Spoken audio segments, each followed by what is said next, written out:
Hello guys, welcome to my mini vlog.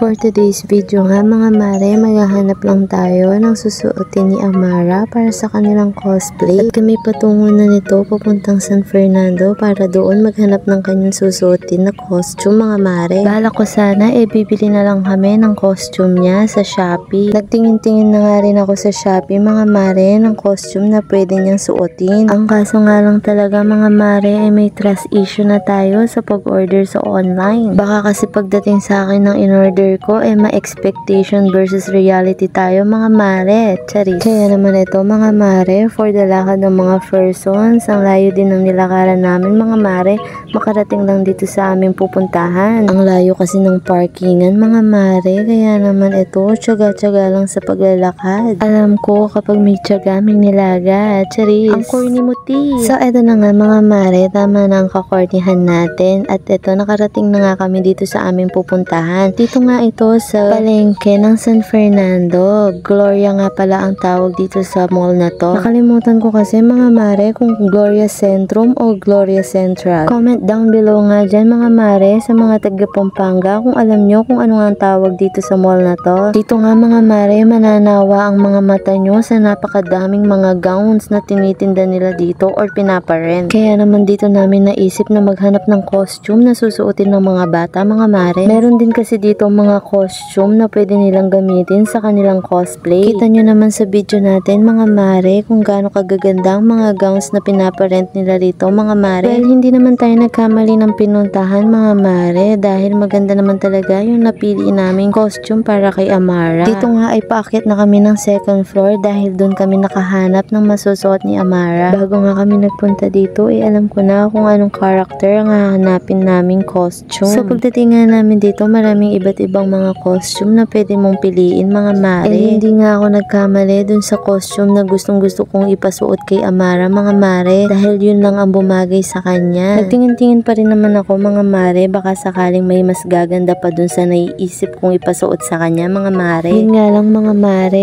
yung ibang pinakita sa akin kasi ni ate nalulumaan ako. Ang gusto ko kasi dito mga mare yung siya yung unang nagsuot ng gown na yun. Diba mga mare syempre mapapagastos na rin kayo, doon na kayo kung saan yung bago, charis. Eto nga, at pinapapili pa ako dito ni ate, may mga binababa pa siyang ibang mga gowns, baka daw may magustuhan pa ako. Ang dami din kasi iba't ibang mga character dito, mga mare, kaya naman nalilito na tayo kung anong pipiliin natin. At dyan nga mga mare, makikita nyo yung kinukuha ni ate, ayan talaga yung pumukaw sa mga mata natin, mga mare. Siya yung unang susuot ng gown na yan, kaya naman for the go na tayo, diba, charis. Ang sabi nga ni ate, bago pa daw tong gown na to, kaya naman 'di ba pinasukat na natin. Alam nyo ba mga mare, nung narinig ko din yung bago na yon, alam ko na may pagkamahal itong costume na to mga mare, kaya naman naitanong na natin magkano nga ba ang renta nitong gown na to mga mare. Buti na lang at pinatawad tayo ni ate kahit na wala tayong kasalanan dito, 'di ba, charis. Tingnan nyo naman mga mare, mukha na talagang prinsesa, ang nag-iisang prinsesa ng buhay namin. Kaya ang mommy heart ng mommy Aya nyo talagang tuwang-tuwa nung masukat niya na tong gown na to. Sana nga lang mga mare, wala siyang makaparehong costume. Charis. Anyway mga mare, ang gusto talaga ni Amara ng costume yung Elsa.